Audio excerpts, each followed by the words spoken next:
mark School Choice Week this week, I also want to note how the Working Families Tax Cut supports scholarships for students who attend the school that best suits them.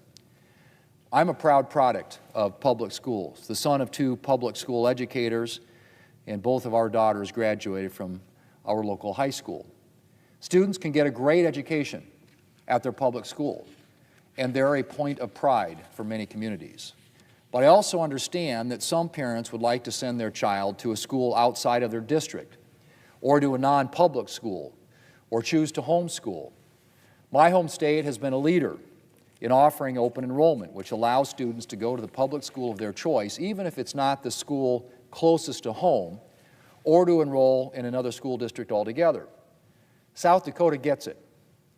But I'm not surprised that we were one of the first states to opt into the scholarship initiative created in the Working Families Tax Cuts, which encourages private support for scholarships that help students cover a variety of education expenses and enable them to take advantage of the type of educational freedom that South Dakotans have long enjoyed. And I'm glad to see that more than 20 states have already pledged to participate in this important initiative to encourage donations to K-12 scholarship funds. Mr. President, our bill doesn't stop there. The Working Families Tax Cuts provided additional funding for Pell Grants and created the Workforce Pell Grant Program, which will support students pursuing shorter-term job training programs that prepare them for in-demand skilled jobs. And then there are our actions tackling the high cost of college degrees. Mr. President, the cost of a college education is out of control. And research suggests that a number of degree programs now have a negative return on investment. The answer isn't throwing more federal dollars at the problem. It's putting downward pressure on tuition and holding schools accountable for the value of the education they provide. And that's what Republicans did last year. We implemented accountability measures to rein in high costs. We also streamlined student loan repayment programs, simplifying the process and providing much-needed clarity to folks repaying their loans. And we ensured that graduates won't have to pay taxes on tuition assistance from their employer, a measure that I introduced and that this bill makes permanent. Mr. President, the education provisions in the Working Families Tax Cuts gives the next generation more opportunities to get ahead and succeed. But before I close, I want to talk about another part of this bill that sets America's next generation up for success, and that's the new Trump accounts. These new investment accounts provide parents with another vehicle to save for their children's future, to invest that money and let it grow over the years. And when those children turn 18, that money, thousands or tens of thousands of dollars, will be tax advantaged and can be used for education, to start a business, or to buy their first home. In short, Mr. President, Trump accounts will help the next generation get a head start on their American dream. And for children born between 2025 and 2028, the government is offering an initial $1,000 investment in Trump accounts. We've also seen similar activities from philanthropists and matching commitments from various companies for their employees. And a number of those initiatives were announced during yesterday's Trump Account Summit at the White House. Mr. President, musician Nicki Minaj was among those at yesterday's summit. She grew up in a housing project in a family that faced its share of financial struggles, and she's now raising her own family. She recently said of Trump accounts, and I quote, "This program will benefit everyone, decreasing the gap for future prosperity between children who traditionally aren't born with a full bank account and children who are," end quote. Mr. President, I hope that parents will take the opportunity to learn more about this option to invest in their children's future. Because the more people learn, the more they'll see the potential to set their children and an entire generation of Americans up for success. Mr. President, a good education is the key to opportunity. It's one of the best gifts that parents can give to their children. Thanks to the Working Families Tax Cuts, the next generation will have greater educational freedom and be empowered to seize more opportunities and to find increased success. Our legislation puts our nation's children on a smoother path to achieving the American dream, and it gives a whole generation more opportunities to get ahead. Mr. President, I yield the floor, and I suggest the absence of a quorum. Clerk will call the roll. Ms. Alsterbrooks.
Democrat leader. I ask unanimous consent the quorum be dispensed with. Without objection. Mr. President, this is a moment of truth for the United States of America. What the nation witnessed on Saturday in the streets of Minneapolis was a moral abomination. Federal agents shot and killed Alex Preddy, an American citizen, in broad daylight. And it was the second time that agents killed a U.S. citizen in 2 weeks after the tragic killing also of Renee Good. Enough is enough. What ICE is doing outside the law is state-sanctioned thuggery, and it must stop. It is state-sanctioned thuggery, and it must stop. And Congress has the authority and the moral obligation to act. This morning in Minneapolis, Tom Homan, Donald Trump's border czar, held a press conference. He didn't say much of significance, but he did say one thing that was important. Here's what Homan said, quote, "For the people out there who don't like what ICE is doing, if you want certain laws reformed, then take it up with Congress." For the people out there, Homan said, who don't like what ICE is doing, if you want certain laws reformed, then take it up with Congress. I don't agree very much with Mr. Homan, and he's certainly not my choice for someone to lower the temperature in Minneapolis. But he's right in saying the epicenter of change has to be Congress, not the executive branch. And change is desperately needed because the images of masked men beating up people in the streets and shooting American citizens in broad daylight have shocked the conscience. Alex was holding his hand up. He had one hand up and another hand holding, I believe it was, a radio. And they shot him many times. It made every American recoil to see that our law enforcement is doing that to our citizens. It's confounding. Does not look like America, these pictures. Oh, no. And it's been unleashed by Donald Trump and the people under him. Noam, who should be out of there. Thank God they got rid of Bongino. His face, when you saw him, he looked like he was grimacing like a thug. This has got to stop. Congress must step up to the plate. The Republican majority must step up to the plate. Republicans in Congress cannot allow this violent status quo to continue. They must work with Democrats on legislation, real legislation, strong legislation, to rein ICE in. Let me be clear. Democrats are ready to pass 5 bipartisan funding bills in the Senate. We're ready to pass them today. We're ready to fund 96% of the federal government today. But the DHS bill still needs a lot of work.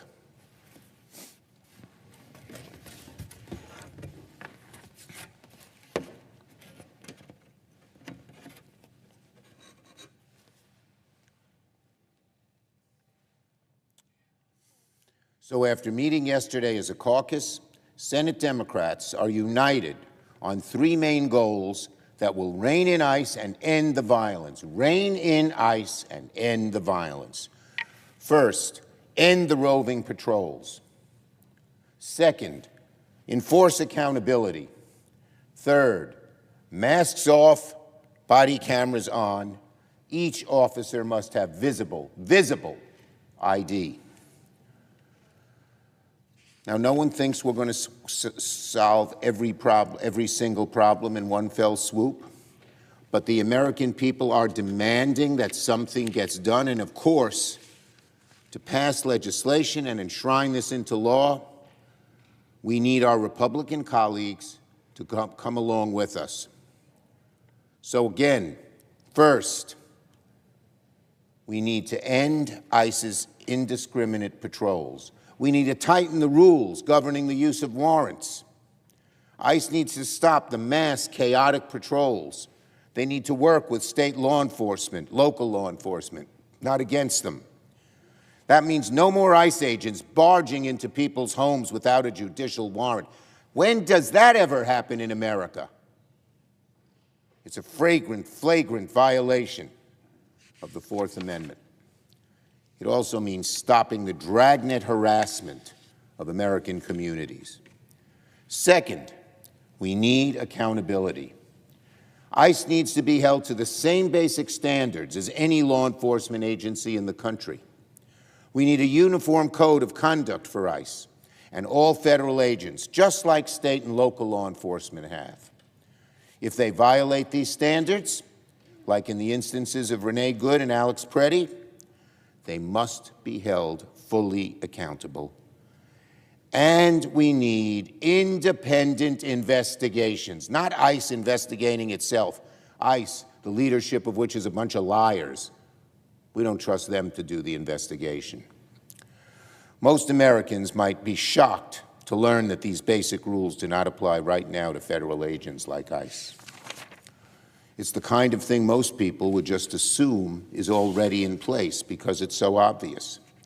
But that's not true when it comes to ICE. They are operating effectively outside the law, and a small glimpse of a video taken by a bystanding citizen shows it every day, every minute. You see these videos again, you recoil. It's not America. It's thugs roaming our streets. Third, we need the masks to come off and we need the body cameras to stay on. No more secret police. Masks must come off and body cameras must stay on. Agents need to carry clear identification. The public deserves transparency, as it always has asked for with law enforcement. These three, ending the roving patrols, enforcing accountability, masks off, cameras on, are common sense reforms. They are reforms that Americans already expect from law enforcement. Now, the onus now is on Leader Thune and Senate Republicans to work with Democrats to turn these goals into legislation. They are in the majority, the Republicans are. They're the ones who have responsibility to govern, and Democrats are ready to come to the table. If Republicans refuse to work with us to rein in ICE and to end the violence, they're telling the American people they're choosing to protect ICE over choosing to protect people's safety. Americans, by and large, support law enforcement. I do. And most people support border security. I do as well. But Americans do not support ICE terrorizing our streets, operating outside the law, killing American citizens. The madness and violence must end. Congress must act to rein in ICE and end the violence. Rein in ICE and end the violence. The American people deserve nothing, nothing less. I yield the floor.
Majority Whip. Mr. President, on the Senate floor today, right now, are 6 bipartisan appropriations bills. 6 bills to keep America safe, bills to keep our government funded, government open, bills that the Senate Democrats have helped draft, bills that a majority of the House Democrats have voted for. These are bipartisan bills, and they fund the rest of government for the remainder of the fiscal year. Every senator should vote yes. Americans are counting on our government to stay open, to keep people safe. Today, Senate Democrats are threatening to block these bills, not just to vote against them, but to actually block us even getting the bills to the floor for debate. So once again, Democrats are threatening to shut down the government. If the vote we are about to take here today in the Senate doesn't succeed, if the bill stalls out, the government will shut down tomorrow night, Friday night, about 36 hours from now. Let's talk about the painful consequences, because here they are. No funding for FEMA. Now, that's the Federal Emergency Management Agency. It would be disastrous to shut down FEMA in the middle of a major winter storm. It's affecting half the country, and it appears that another storm is along the way. A shutdown would mean no paychecks for our troops, once again, no money for TSA agents or air traffic controllers. This is at the time the country is trying to get back on the move again. These are the consequences, and they're painful. Now, we all remember the Democrat shutdown at the end of last year. That was the longest shutdown in the history of the American government. It was the politics of pain delivered by the Democrats. The last Democrat shutdown was about covering up the many failures of Obamacare. This Democrat shutdown would be about prioritizing illegal immigrants over American citizens. The Democrat shutdown does not change the immigration law, nor will it halt immigration law enforcement. Even Senate Democrats admit that publicly. That's because Republicans already put into law the largest investment in border security and immigration enforcement in the history of this nation. Let me be clear. The vote that we're going to take in just a few minutes to advance the 6 bipartisan appropriations bills allows us to avoid a shutdown, to keep the government open, to make America safer. The bills that are on the floor fund disaster assistance through FEMA. They hire thousands of new air traffic controllers. They fund TSA agents, the Coast Guard, and our military. They give our troops a well-earned and well-deserved pay raise. They support housing assistance for vulnerable families. They improve roads, bridges, and ports across the nation. They upgrade our nation's outdated air traffic control system. All that's in front of us today. These bills are the product of the Senate working the way it was designed to work. They reflect months of bipartisan committee work and good faith negotiations. I applaud Senator Susan Collins of Maine. She is the chair of the Senate Appropriations Committee. These bills are the product of her determination to deliver for the American people. It's time for the Senate to vote yes, and every senator should vote yes to avert a painful shutdown. Republicans are going to keep working with Democrats to keep the government open. This nation deserves safety and security, not another government shutdown. Thank you, Mr. President. I yield the floor. Suggest the absence of a quorum. Clerk will call the roll. Ms. Also Brooks.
Senator from Washington. Are we in a quorum call? We are. I suggest that the quorum call be lifted. Without objection. Mr. President, Democrats have been very clear. We have 5 bills in this package we would be happy to pass today on their own. We are all in agreement on funding for child care, cancer research, air traffic controllers, our troops, and more. But we have also been clear that we cannot and will not move the DHS bill without real progress on accountability. ICE and CBP are out of control, and we cannot approve that bill until common sense reforms are included. That's what the vast majority of American people are demanding, and many Republicans now also say that must happen as well. So Congress, all of us need to act.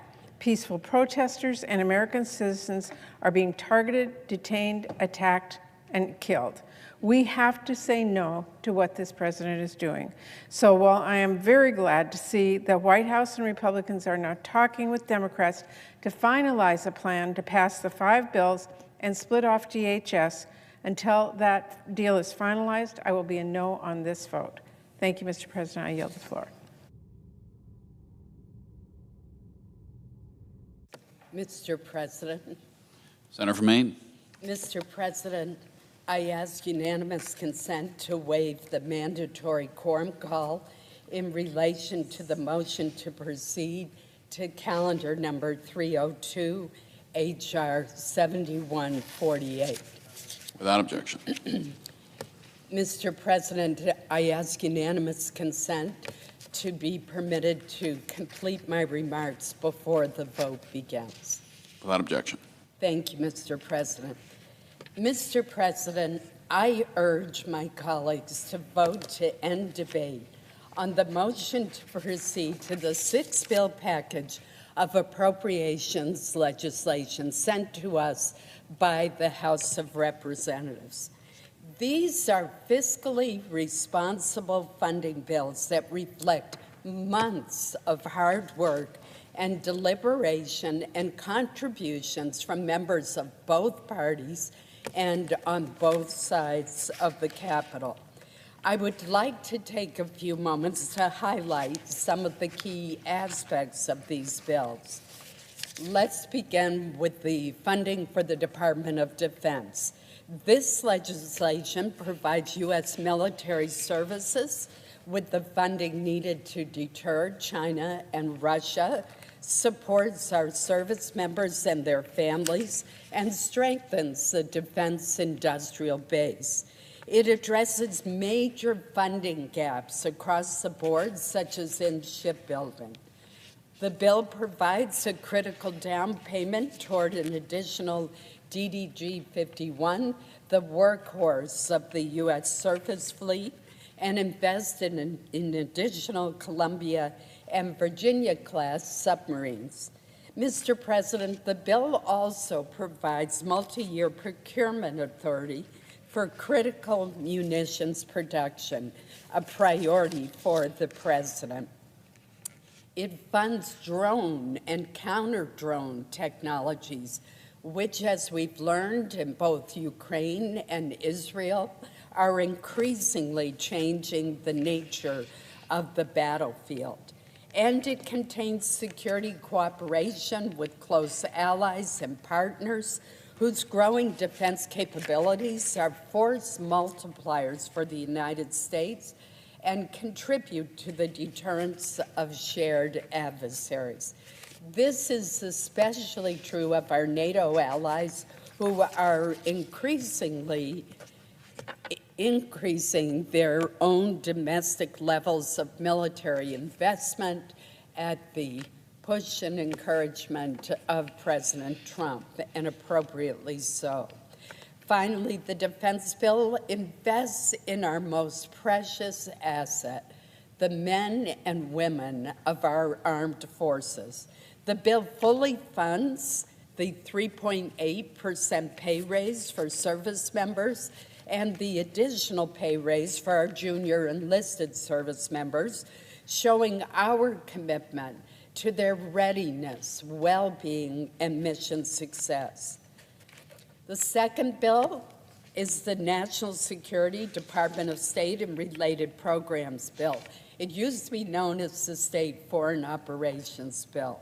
It contains security assistance for key allies and partners, including Israel, Jordan, Egypt, Taiwan, and the Philippines.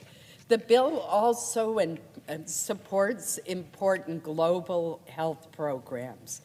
It continues support for the President's Emergency Plan for AIDS Relief, known as PEPFAR, which has saved a remarkable 26 million lives since 2003, including the lives of 8 million babies born to HIV-infected mothers. Mr. President, it's difficult for me to contemplate another global health program, and we have many good ones, that has had more of a positive impact than PEPFAR. In many ways, I think it was President George W. Bush's greatest legacy. Turning to the labor HHS bill, this appropriations would prioritize funding to help make Americans healthier, and it robustly funds life-saving biomedical research. This has been a top priority of mine, and I know of many other members as well, including the subcommittee chair, Shelley Moore Capito, and her ranking member, Tammy Baldwin. Funding for NIH is not decreased as was proposed in the administration's budget. Rather, it is increased by $415 million, including increases of $100 million for Alzheimer's research and $10 million more for diabetes research, with a focus on type 1 diabetes. This bill also makes critical investments in our nation's children and families and invests in America's workforce. It includes funding for child care programs to help low-income working families and for apprenticeship programs to help us reach the goal of 1 million new active apprentices. The bill also includes more funding for low-income heating assistance, which is absolutely crucial for states like Maine and is an issue that I have worked for years on with my Democratic colleague, Jack Reed of Rhode Island. The Transportation, Housing, and Urban Development Bill focuses on our most pressing transportation challenges, including modernizing our nation's outdated air traffic system, and I give Secretary Duffy a great deal of credit for coming up with a workable, much-needed plan in that area. It would also address the air traffic controller shortage and provides a pay raise there as well. The bill invests in critical infrastructure like our roads, bridges, ports, and rail. At the same time, the appropriations will continue to fully fund existing rental assistance for more than 4.6 million households to ensure that seniors, the disabled individuals, and working families who currently receive such assistance are not put at risk of homelessness. The Financial Services and General Government Bill funds core government functions. It increases funding for taxpayer services at the IRS, reallocates resources to strengthen court security, and helps keep our nation's capital, Washington, D.C., safe for both residents and visitors. Mr. President, as the Vice Chair of the committee has mentioned, there has understandably been a great deal of attention focused on the Homeland Security portion of the package, given the events of the past week.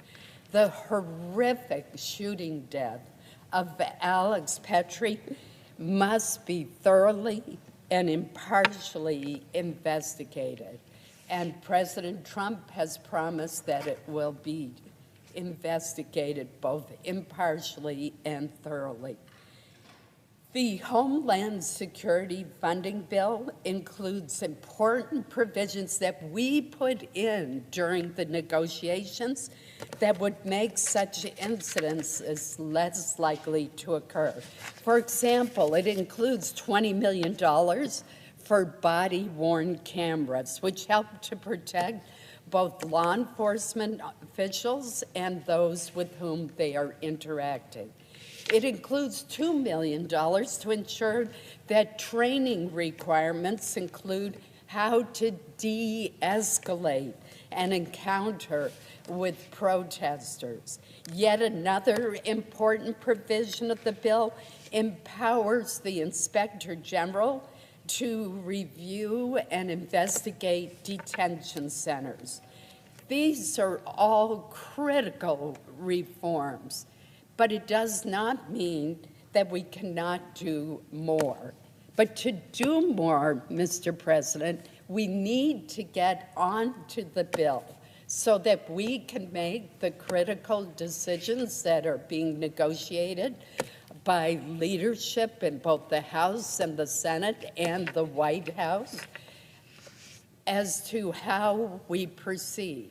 Do we split off the Homeland Security bill and pass the other 5, and put Homeland Security on a continuing resolution, which will, by the way, delay implementation of the 3 reforms that I just discussed?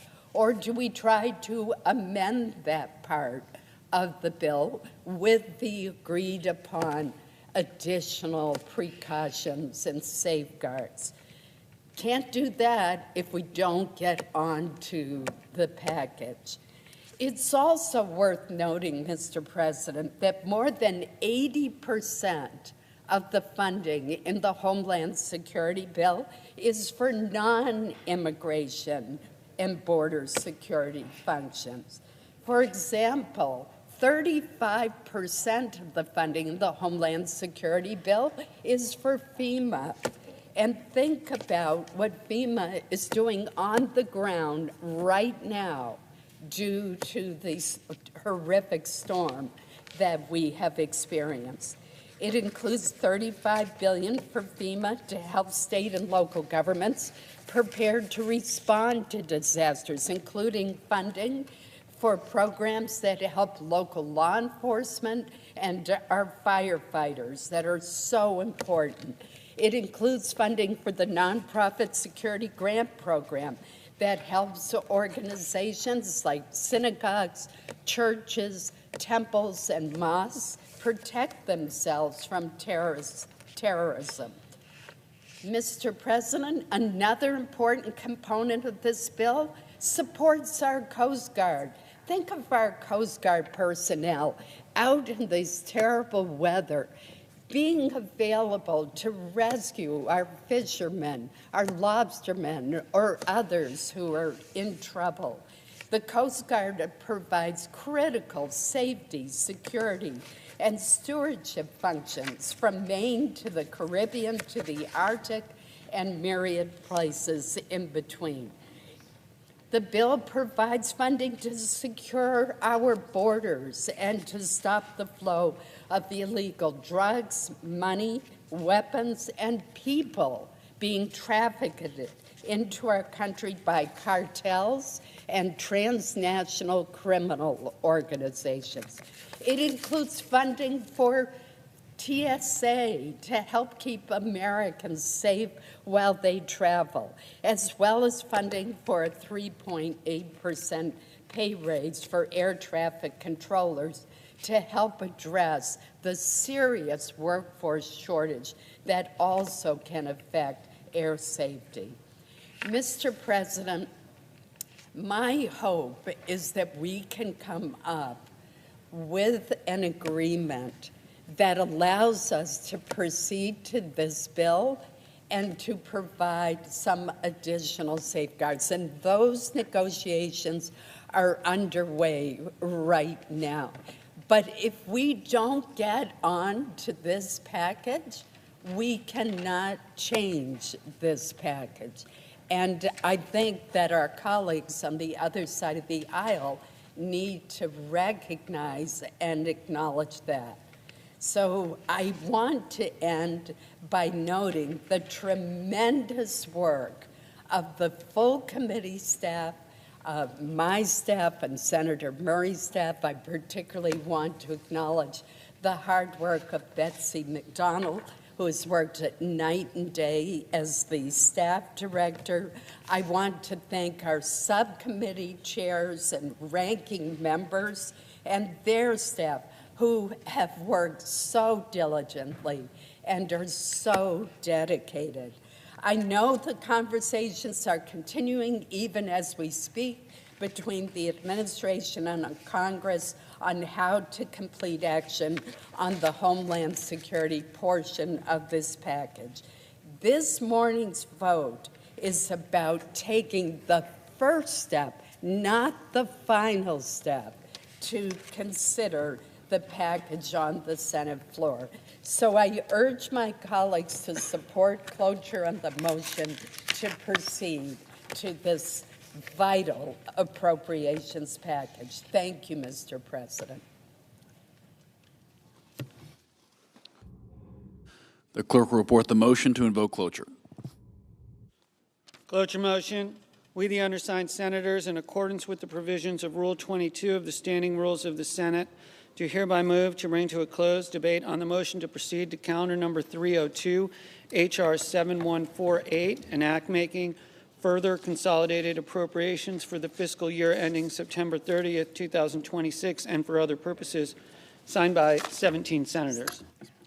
Under the previous order, the mandatory quorum call under Rule 22 has been waived. The question is it the sense of the Senate that debate on the motion to proceed to H.R. 7148, an act making consolidated appropriations for the fiscal year ending September 30th, 2026, and for other purposes shall be brought to a close? Yeas and nays are mandatory under the rule. The clerk will call the roll. Ms. Alsobrooks, Ms. Baldwin, Mr. Banks,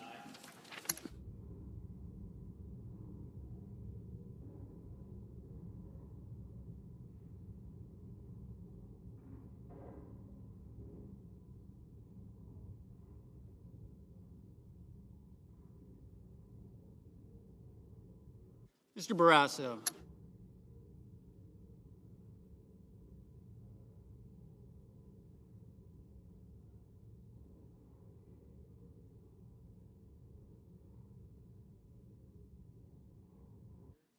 Mr. Bennett, Mrs. Blackburn,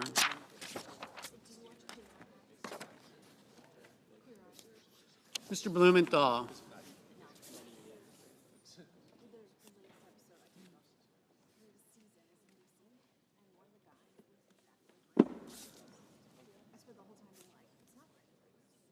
Ms. Blunt Rochester, Mr. Booker, Mr. Bozeman, Mrs. Brett, Mr. Budd, Ms. Cantwell, Mrs. Capito, Mr. Cassidy, Ms. Collins, Mr. Coons, Mr. Cornyn, Ms. Cortez Masto, Mr. Cotton, Mr. Kramer, Mr. Crapo, Mr. Cruz,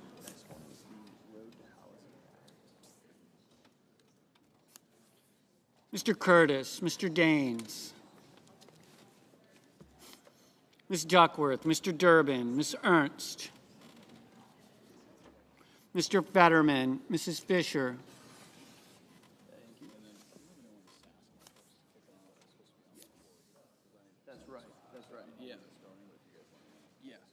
Mr. Gallego, Mrs. Gillibrand, Mr. Graham,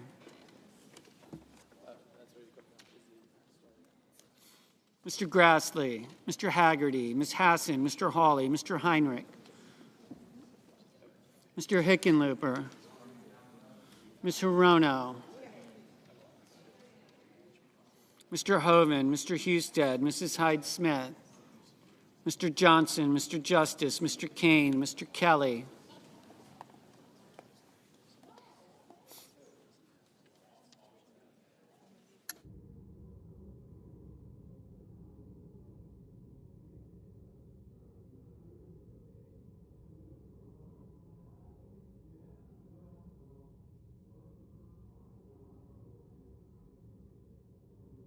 Mr. Kennedy, Mr. Kim, Mr. King, Ms. Klobuchar, Mr. Langford,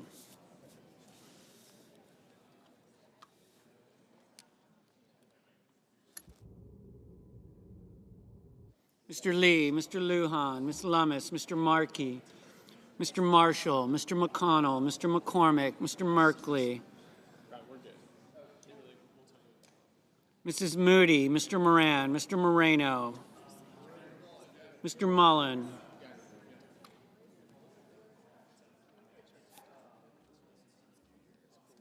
Ms. Murkowski, Mr. Murphy, Mrs. Murray, Mr. Ossoff, Mr. Padilla, Mr. Paul, Mr. Peters, Mr. Reed, Mr. Ricketts, Mr. Risch,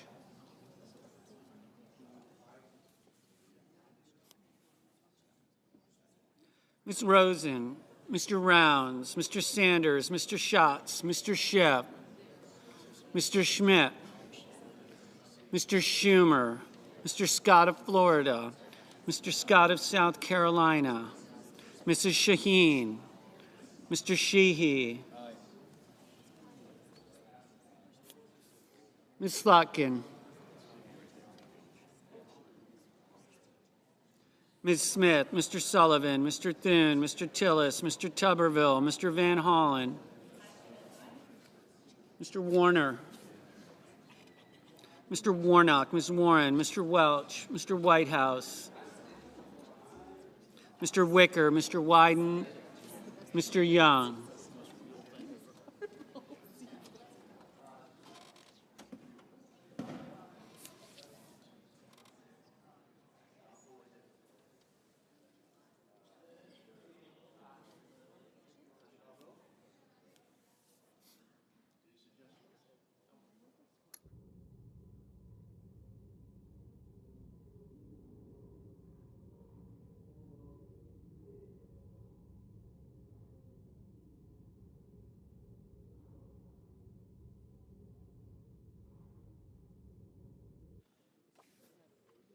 Senators voting in the affirmative: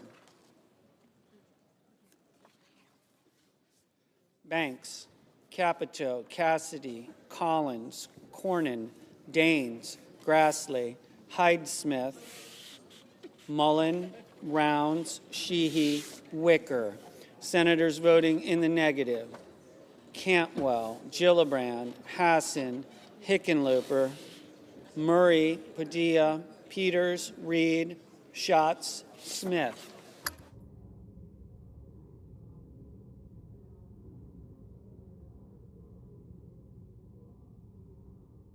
Mr. Kelly, no. Ms. Blunt-Rochester, no.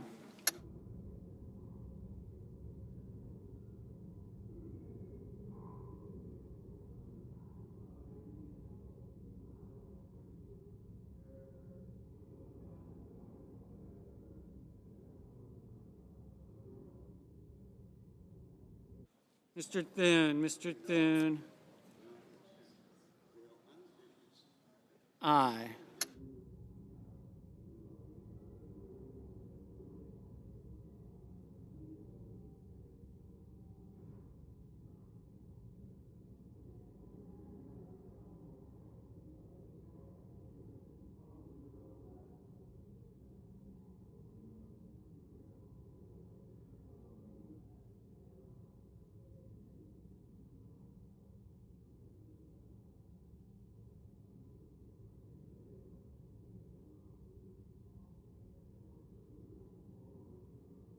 Mr. Johnson, no.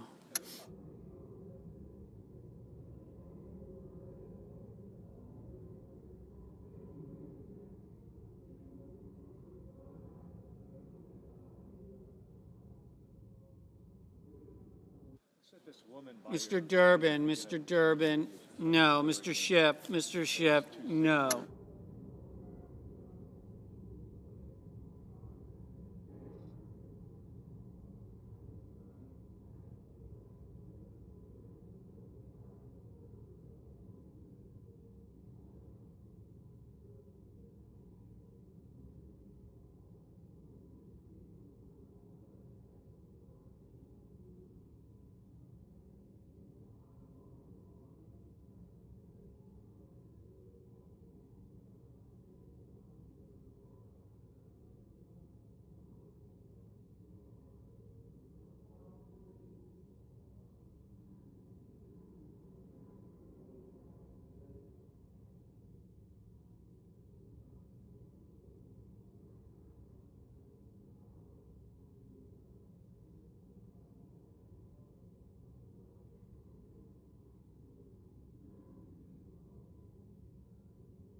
Mr. Justice, aye. Mr.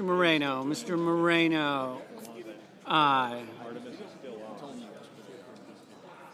Mr. King, no.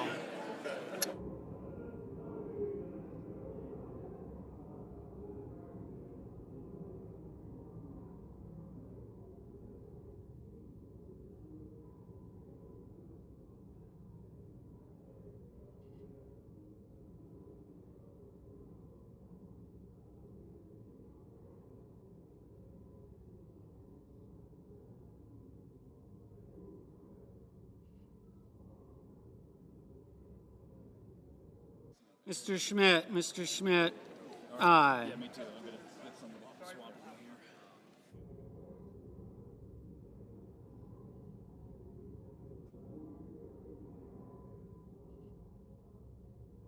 Mr. Wyden, no. Friends. There's no friendship.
Ms. Alsobrooks, no.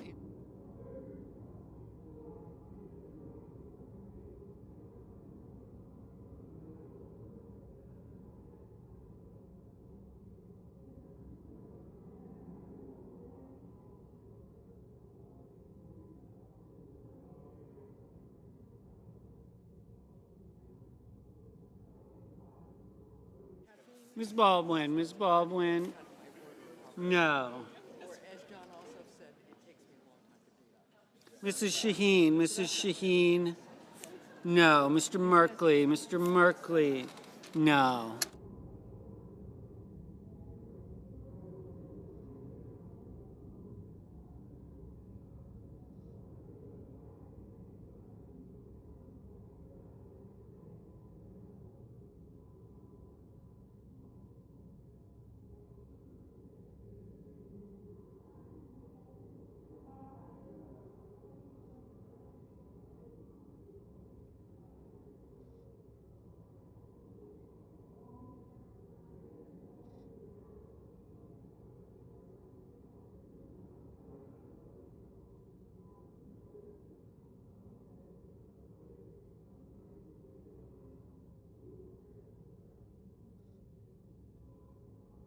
Mr. Kramer, aye.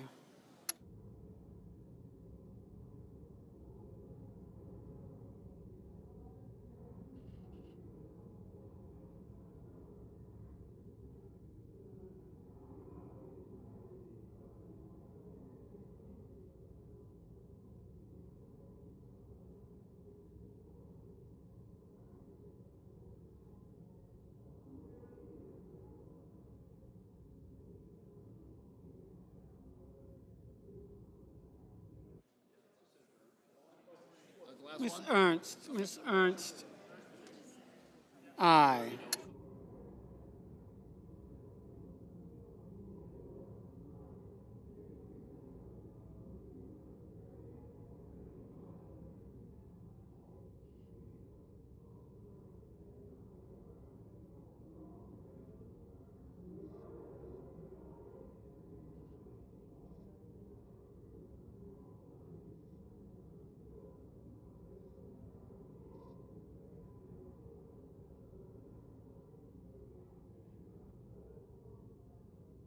Mrs. Britt, aye. Mr. Lujan.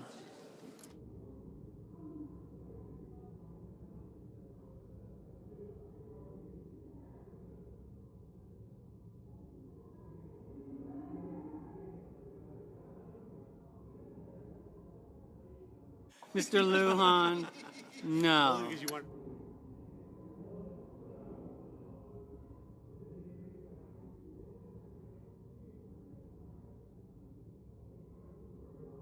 Mr. Cruz, aye. Mr. Crapo, aye. Mr. Young, aye.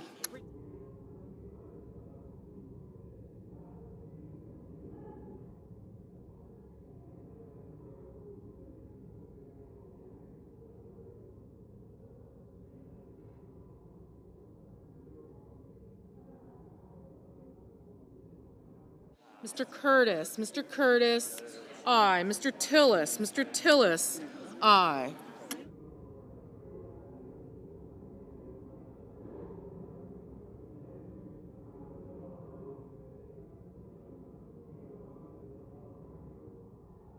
Mr. McCormick, aye. No.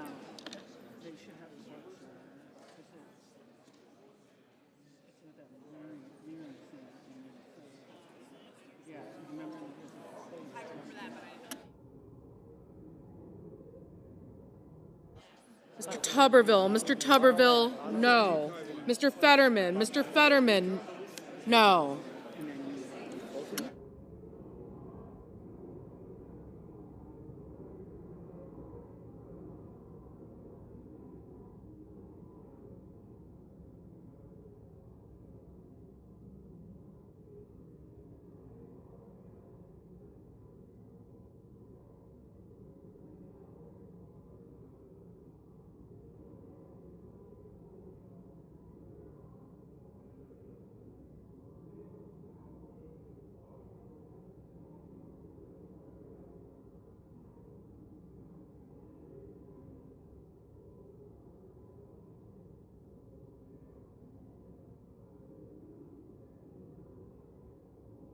Mr. Booker, no.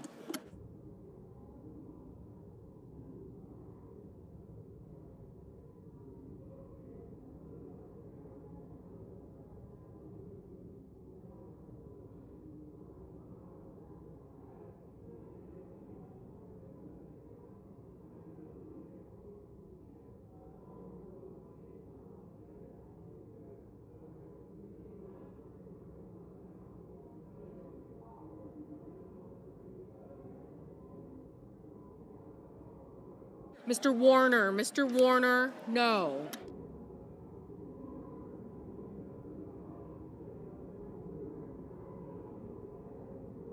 Mr. Kennedy, aye. Mr. Cotton, aye. Mrs. Blackburn, aye. Mr. Murphy, no.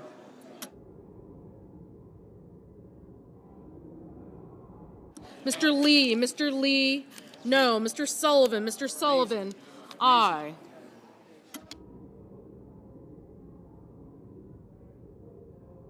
Mr. Marshall, aye.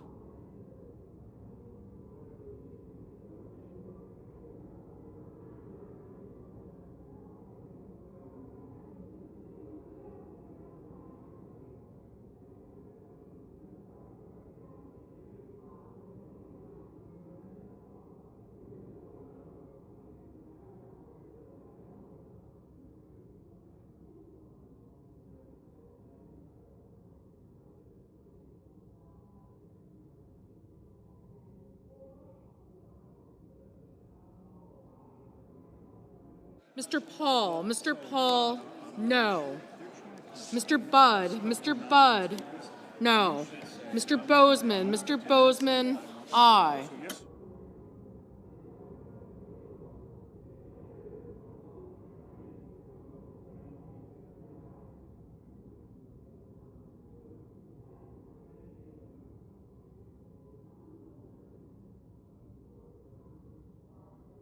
Mr. Gallego, no.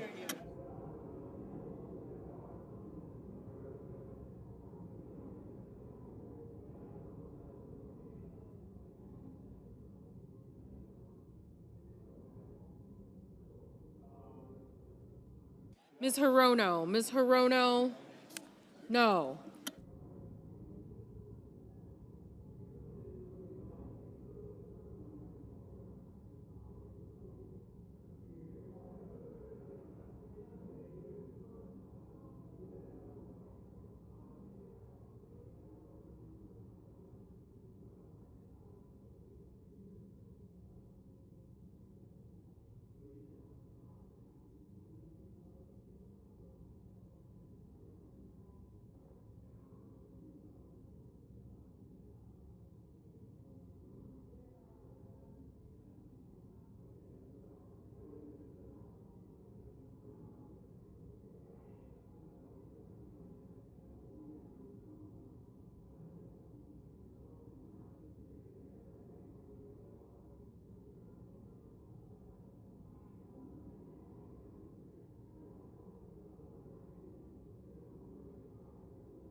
Mr. Whitehouse, no. Mr. Coons, no.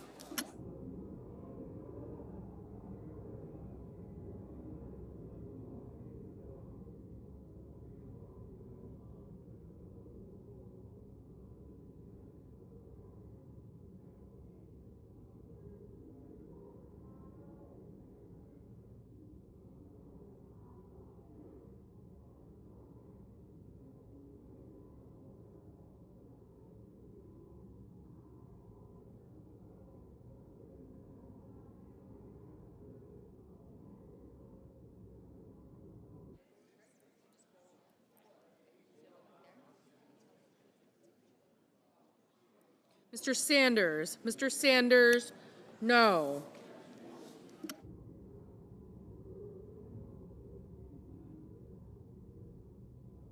Mr. Blumenthal, no.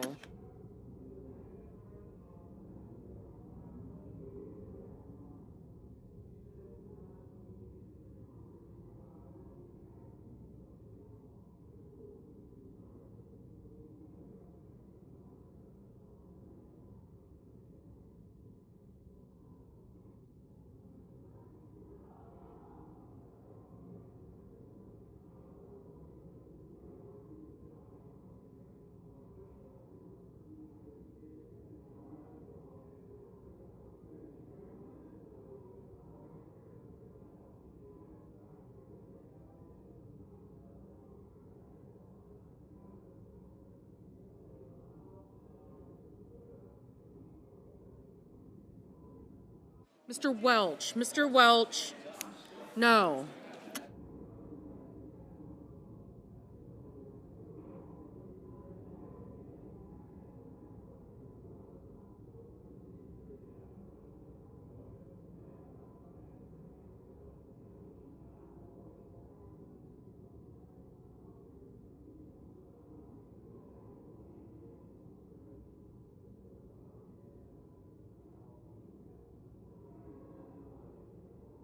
Mr. Scott. Mr. Scott of Florida, no.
Mr. Graham. Mr. Graham, aye.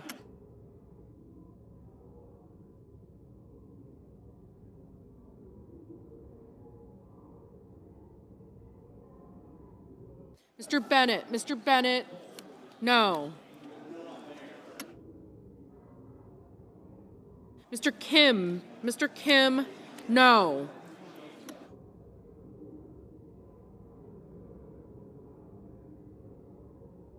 Mr. Heinrich. Mr. Heinrich, no.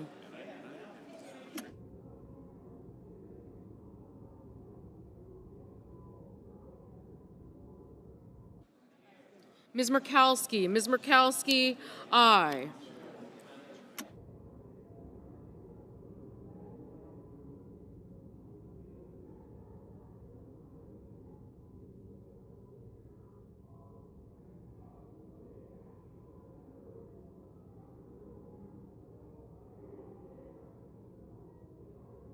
Mr. Langford. Mr. Langford, aye.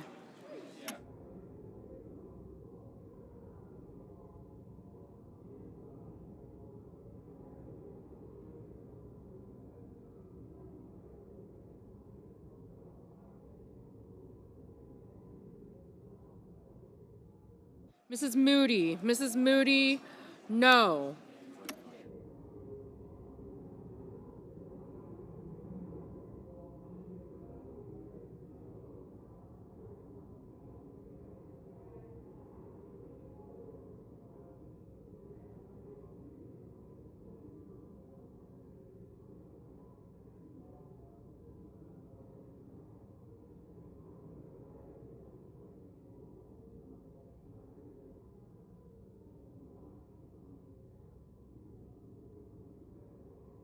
Mr. Haggerty. Mr. Haggerty, aye. Mr. Barrasso. Mr. Barrasso, aye.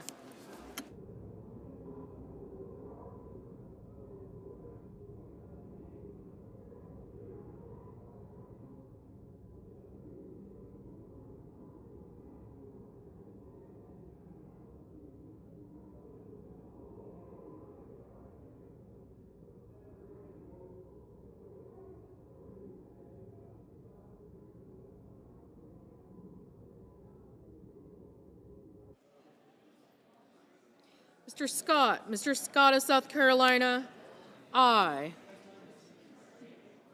Mr. Husted. Mr. Husted, aye.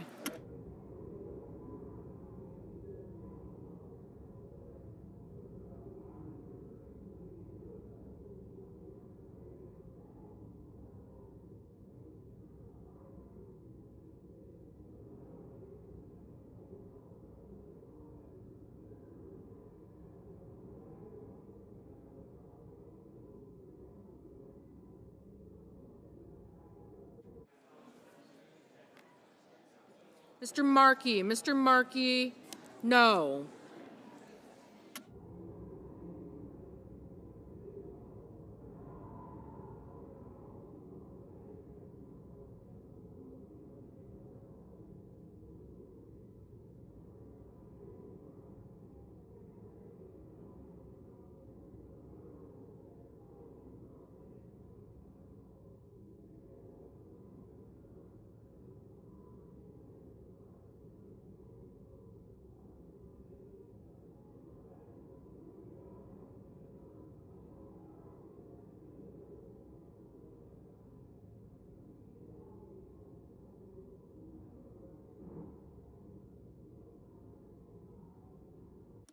Ms. Lummis, aye.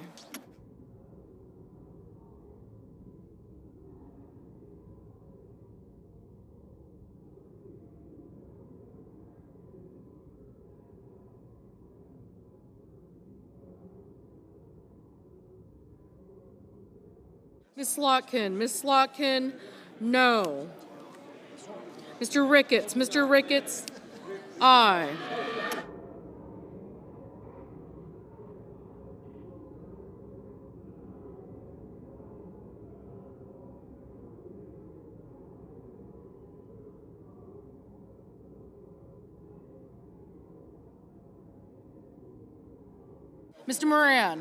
Mr. Moran, aye.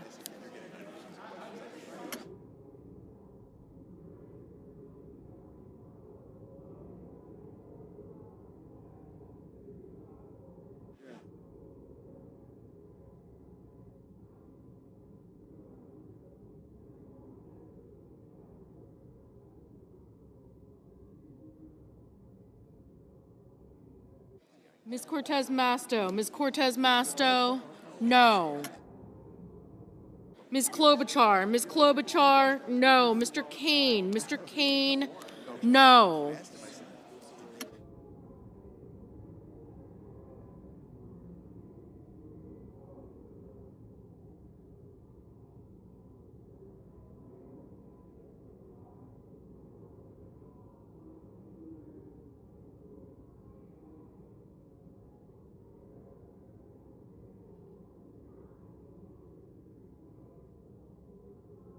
Mr. Ossoff, no.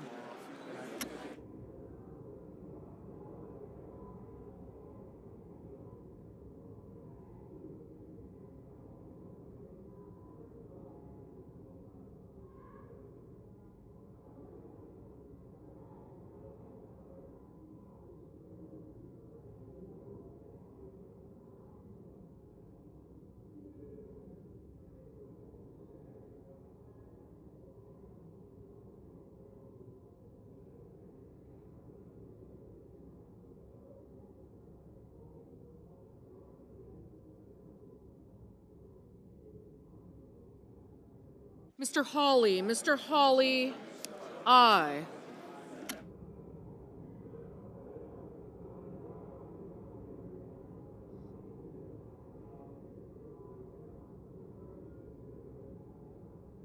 Mr. Warnock, no.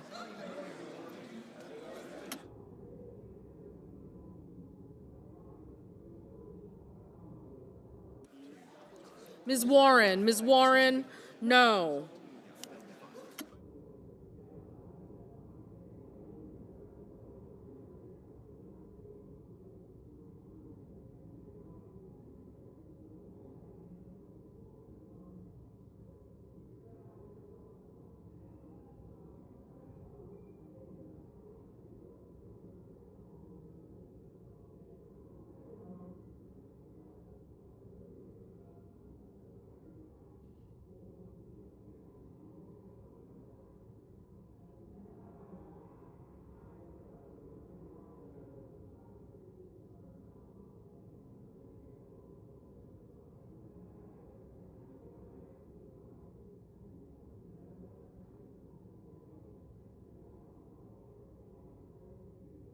Ms. Duckworth, no.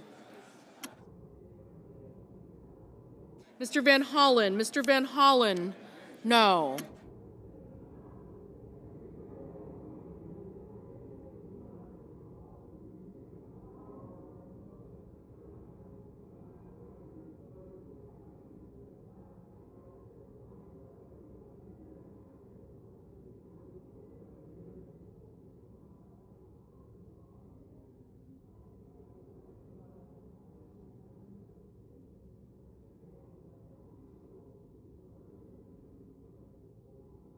Mrs. Fisher, Mrs. Fisher, aye.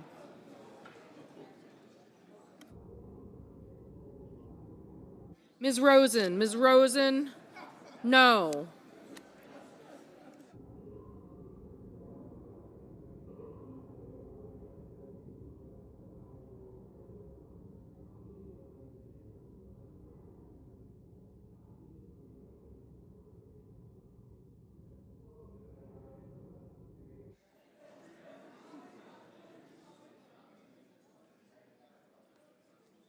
Mr. Hoven, aye.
Mr. Risch, aye.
Mr. Schumer. Mr. Schumer, no.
Mr. McConnell.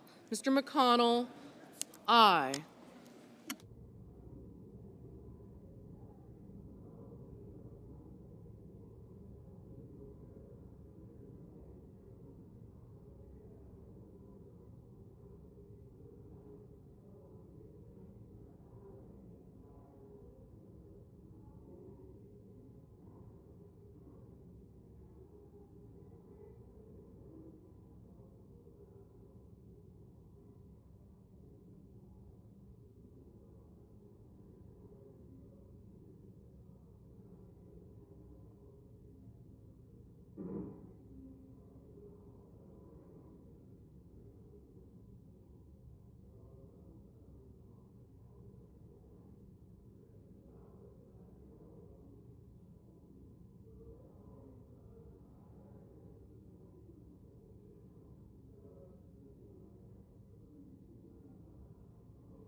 Mr. Thune. Mr. Thune, no.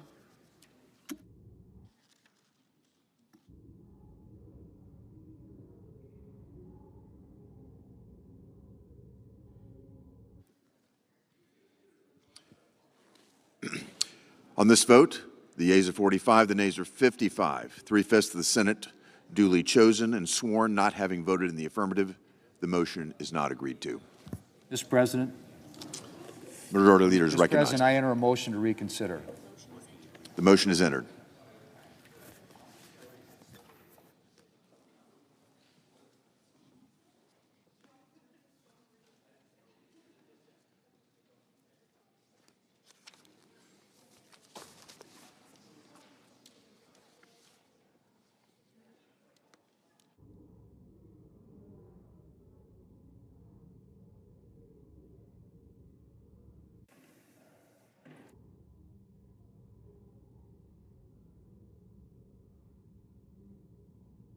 Mr. President. Senator from North Carolina is recognized. Thank you, Mr. President. Nearly a year ago, Secretary Looms visited western North Carolina to see the devastation caused by Hurricane Helene firsthand. That day, the Secretary told the crowd in Bat Cave, North Carolina, that, I quote, "The previous administration failed in many areas, and we're going to learn from that and do better." A sentiment that I shared wholeheartedly. Secretary Looms highlighted some of the actions taken in the early days of President Trump's second term to remove all the red tape that previously slowed the department down and western North Carolina's recovery. These actions were sorely needed, and I fully supported what she intended to do. Earlier this week, now let's fast forward a year.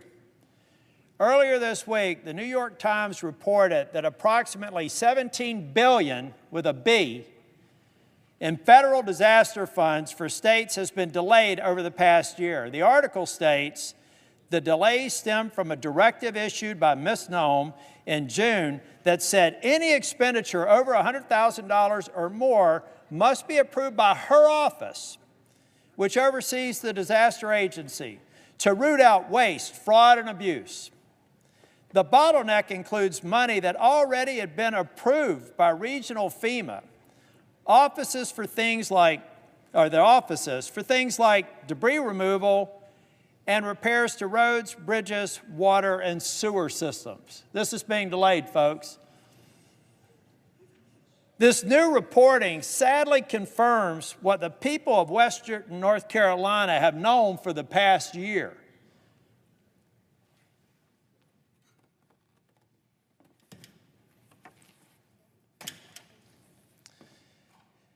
Mr. President, this chart shows a comparison between FEMA obligations and outlays in Hurricane Matthew and Hurricane Florence. Under